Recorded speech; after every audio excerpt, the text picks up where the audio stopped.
Hey guys, Professor Bill, Comic Book University, and Detective Comics 954. This is a nutso comic that is actually going to rewrite the history of Batman.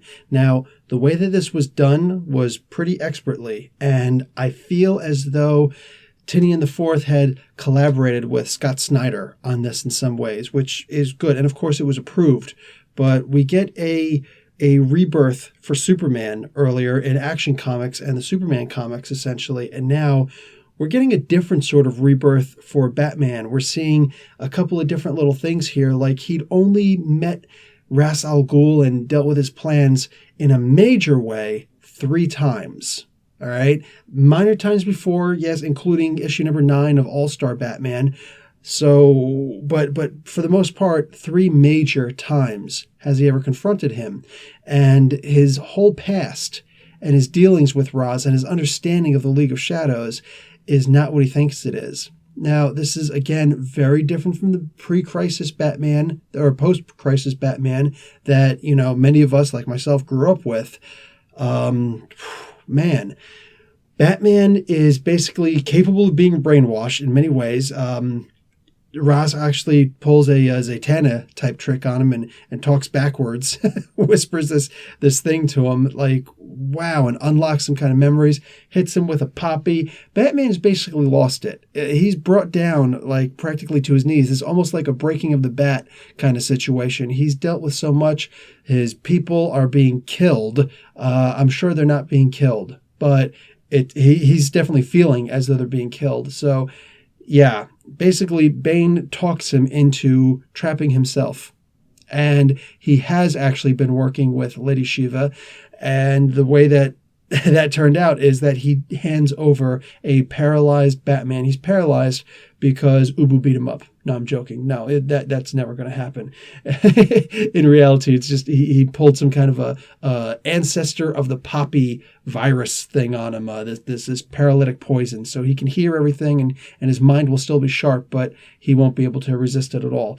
Guys, also one of the things I meant to mention about the original times that he met Ra's al Ghul, one of them is apparently still Shadow of the Bat. So, there was actually 3 stories like that. One of those 3 was Son of the Demon. So Son of the, Shadow of the Demon, and then not Shadow of the Bat, Shadow of the Demon, and here, Son of the Demon. So, yeah, that apparently is the new way that Damian was born, not the later way. So that Elseworld comic has become the reality, it seems. And maybe I'm wrong, but that's the way I'm seeing this. But this really is mixing up the way that we've known. It's more like reshuffling, all right? The same cards are all there. They're just reshuffled a little bit. And I'm following along with it pretty easily. If anybody's got any questions how this is working, by all means, in the comics, in the comments section, ask me or, check online. There are other sources. There are a few sources, I'm sure. But either way, I'm really liking what I see here. I'm going to give this comic an A-. This was a cerebral issue. Like, I know that there are a lot of people online complaining about this. I don't know why.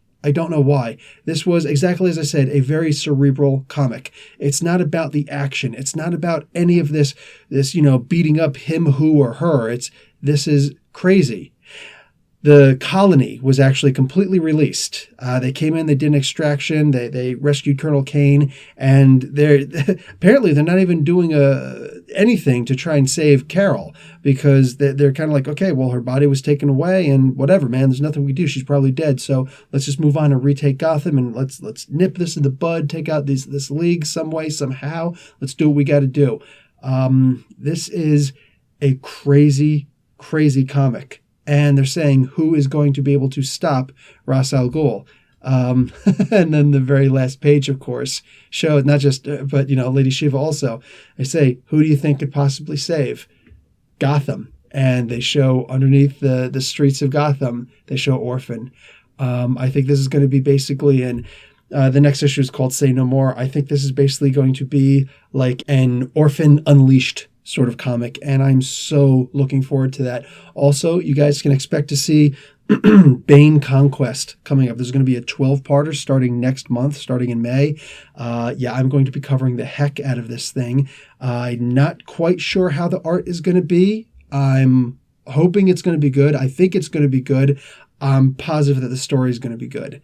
This is going to take place right after Bane's encounter, the I Am Bane over in Batman, and I am seriously looking forward to this. And yeah, also I'm going to have to cover the whole trilogy for the Shadow of the Demon.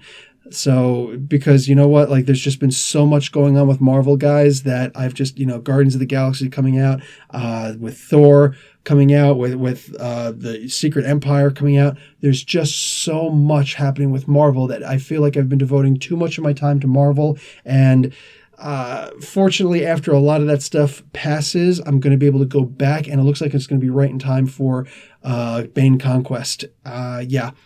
So I will have some more time to finish up the trilogy for Shadow of the Demon. Keep saying that. And I'm really looking forward to a little bit more DC in my life. All right, guys. Professor Bell, Comic Book University. Class dismissed.